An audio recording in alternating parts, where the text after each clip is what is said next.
Hello my dear class, good morning, God bless you, अस्सलाम वालेकुम। कैसे हैं आप लोग? आज मैंने जो टॉपिक आपको पढ़ाना है ना, वो है एप्लीकेशन ऑफ इक्विलिब्रियम कांस्टेंट। गुज़िश्ता 3-4 लेसन से मैं आपको इक्विलिब्रियम कांस्टेंट ही पढ़ा रही हूँ, तो आज इसका ये लास्ट टॉपिक है, फिर इसके बाद हम इसकी एप्लीकेशन पढ़ेंगे। ओके, सो आज हम क्या पढ़ने जा रहे हैं? एप्लीकेशन, यानी कहाँ कहाँ पर हम एप्लीकेशन कांस्टेंट का फ़ायदा उठाएंगे, वो कौन सी यूज़फुल बातें हैं जो हमें एप्लीकेशन कांस्टेंट किसी भी रिएक्शन का पढ़ के पता लग सकती हैं। So let us begin. Equilibrium constant जो है एक कांस्टेंट है, इसके नाम के साथ ही आता है ना कांस्टेंट। और ये कांस्टेंट कब है? एक पर्टिकुलर टेम्परेचर पर। याद रहे कि every reaction has its own constant equilibrium value, but that is constant जब तक टेम्परेचर कांस्टेंट है, यानी Kc की जो वैल्यू है वो टेम्परेचर डिपेंडेंट होती है। ठीक है, अब हम देखेंगे कि इक्विलिब्रियम कांस्टेंट हमको कौन कौन सी इंफॉर्मेशन प्रोवाइड करता है। सो पहली सबसे इंपॉर्टेंट बात कि वो हमें डायरेक्शन ऑफ अ रिएक्शन बताता है। सेकंड, वो हमें एक्सटेंट ऑफ रिएक्शन बताता है, यानी रिएक्शन कितना हो गया है। तीसरी बात, वो हमें इफेक्ट ऑफ वेरियस फैक्टर्स बताता है इक्विलिब्रियम कंडीशंस पर। फॉर एग्जांपल, सबसे पहली कंडीशन कि वो हमें डायरेक्शन बताता है, यानी studying Kc value will help us to predict the direction of a reaction. अब हम किसी भी इक्विलिब्रियम सिस्टम में सबसे पहले तो जल्दी से रिवाइज करेंगे कि जब हम इक्विलिब्रियम सिस्टम की बात करते हैं तो हम क्या बात करते हैं। Suppose A reacting with B to give C and D, इसी के लिए हमने लिखी थी ना इक्वेशन। तो Kc वैल्यू क्या होती है? इक्विलिब्रियम फेज पर the product of C and D active masses divided by the product of active masses of A and B। याद आया? अब ये कौन सी कंडीशन थी बेटे? ये इक्विलिब्रियम पर जो रेशियो था एक्टिव मासेस का वो कहलाया था Kc। अब हमने यहाँ क्या करना है, हर कंडीशन तो इक्विलिब्रियम नहीं होती, यानी इक्विलिब्रियम तो सिर्फ उस फेज को कहते हैं ना जब चेंज ऑफ कॉन्सेंट्रेशंस जीरो हो जाता है और रिएक्शन जो है वो दोनों डायरेक्शन में इक्वालिटी में चल रहा होता है। ठीक है, अब हम देखेंगे कि क्या ये पॉसिबल है कि हम उस रिएक्शन के लिए डायरेक्शन प्रेडिक्ट कर सकते हैं। सपोज ये रिएक्शन अभी अभी स्टार्ट हुआ है और स्टार्ट होने पर हम इसकी रेशो मालूम करेंगे। रेशो कौन सा रेशो यहाँ काम करेगा? Ratio of product concentration to reactant concentration. ठीक है, अब इन दोनों के एक्टिव मासेस का जो भी रेशो होगा डिफरेंट स्टेजेस पर, उसको हम कंपेयर करेंगे विद दिस Kc वैल्यू। अब हम देखते हैं कि वो कौन सी 3 कंडीशंस हैं जिसमें ये जो रेशो ऑफ प्रोडक्ट्स है, रेशो ऑफ कॉन्सेंट्रेशंस कंपेयर करेंगे वर्सेस Kc वैल्यू। तो 3 कंडीशंस हमारे सामने आएंगी।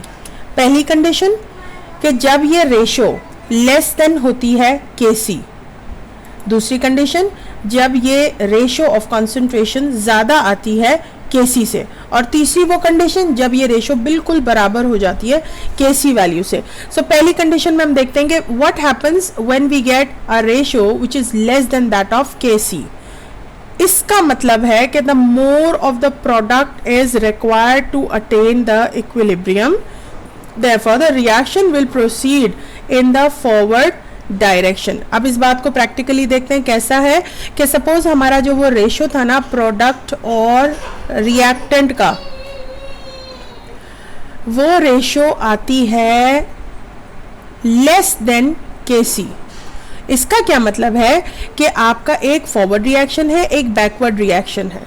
ठीक है, ए बी बना रहे हैं फॉरवर्ड रिएक्शन में C और D, और बैकवर्ड रिएक्शन में, रिवर्स रिएक्शन में D और C मिलकर दोबारा A और B बना रहे हैं। सो अगर तो हमारे पास ये कंडीशन आ जाती है कि हमारा जो रेशियो है वो लेस देन Kc है,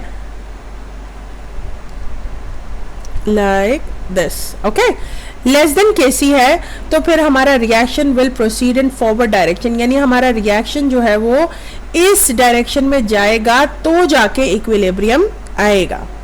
ओके, ये वो मूवमेंट है जो कि इक्विलिब्रियम अचीव करने के लिए रिएक्शन अडॉप्ट करेगा। दूसरी कंडीशन देखते हैं कि क्या होगा जब ये रेशो हमारे पास ग्रेटर देन Kc आएगा, यानी when we get ratio greater than Kc। अब यहाँ पर क्या होगा कि अगर हम इक्विलिब्रियम अचीव करने की बात कर रहे हैं तो रिवर्स रिएक्शन जो है वो ज्यादा होगा ताकि इक्विलिब्रियम आ जाए। अगर हमारे पास रेशो ज्यादा है Kc से, only then your system will finally move to the right direction to attain the equilibrium। और तीसरी बड़ी हैप्पी कंडीशन है जब हमारा जो ratio of reactants to product है जस्ट बराबर आता है Kc के। इसका मतलब फॉरवर्ड रिएक्शन और रिवर्स रिएक्शन बिल्कुल बराबर हो रहे हैं और ऑलमोस्ट हमारा इक्विलिब्रियम जो है वो एस्टेब्लिश हो चुका है। The next thing which can be predicted from the Kc value is the extent of the reaction। अब extent क्या है, इस वर्ड को अगर आप समझ गए ना तो आप इस पूरे टॉपिक को समझ जाओगे कि extent of reaction मतलब रिएक्शन की हद क्या है, रिएक्शन किस हद तक हो रहा है। अब जैसे मैं आपको केमिस्ट्री पढ़ा रही हूँ ना, आप मेरी बात तवज्जो से सुन रहे हैं और पूरा लेक्चर वॉच भी कर रहे हैं, कितना आप इससे समझ पाएंगे वो होगा आपका एक्सटेंट ऑफ अंडरस्टैंडिंग। बिल्कुल इसी तरह जब हम कोई रिएक्शन परफॉर्म करवाते हैं तो वो रिएक्शन कितना एफिशिएंटली परफॉर्म हो रहा है वो हो जाएगा उसका एक्सटेंट ऑफ रिएक्शन। अब पहली कंडीशन Kc की वैल्यू को देखकर हम क्या जज करेंगे कि if the equilibrium constant is very large मतलब 10⁻⁵ मे बी 55, मे बी 10⁻12, बहुत बड़ी कोई वैल्यू आ रही है Kc की, तो हमें समझ में आएगा कि रिएक्शन तो ऑलमोस्ट हो चुका है। यानी इतनी बड़ी Kc वैल्यू आने का मतलब है कि जो आपका इक्विलिब्रियम एस्टेब्लिश होना था वो आपका बहुत जल्द एस्टेब्लिश हो चुका है।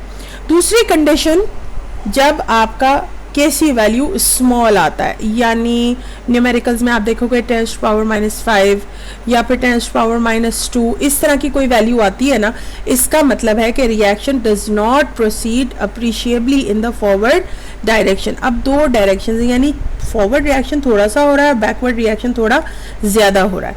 सो इन रिएक्शंस के लिए हमें कुछ ऐसी तैयारियां करनी पड़ती हैं, कंडीशंस प्रोवाइड करनी पड़ती है कि हम किसी तरह से फॉरवर्ड रिएक्शन को सपोर्ट करें ताकि वो अपनी स्पीड बढ़ाकर प्रोडक्ट बनाए।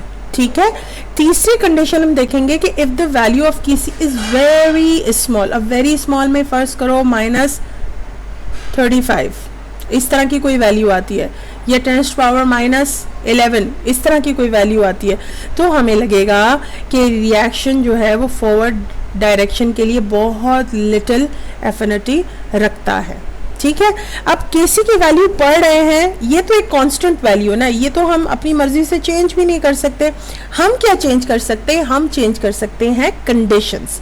यानी Kc की वैल्यू हमें और हेल्प करेगी स्टडी करने के लिए कि क्या कंडीशंस होंगे टेम्परेचर के जो कि हम रिएक्शन करवाते वक्त मेंटेन करेंगे। वो कौन से कंडीशंस होंगे जो फेवर करेंगे हमारे रिएक्शन सिस्टम को, वो कौन सा प्रेशर होगा कि जिस पर हम गैसेस को आइडियली रिएक्ट करवा सकते हैं ताकि हमारे ज़्यादा से ज़्यादा क्वांटिटी ऑफ प्रोडक्शन हो, वो कौन से कॉन्सेंट्रेशंस होंगे जिन पर हमें रिएक्टेंट्स को आपस में मिक्स करवाना होगा। सो आज के लेक्चर में बस इतना ही, और इतना आप समझें, आप इसको रट्टा नहीं मारें, आप इसको समझ के याद करें, मेमोराइज करें, because many times when we open the 5-year questions the same stuff is there.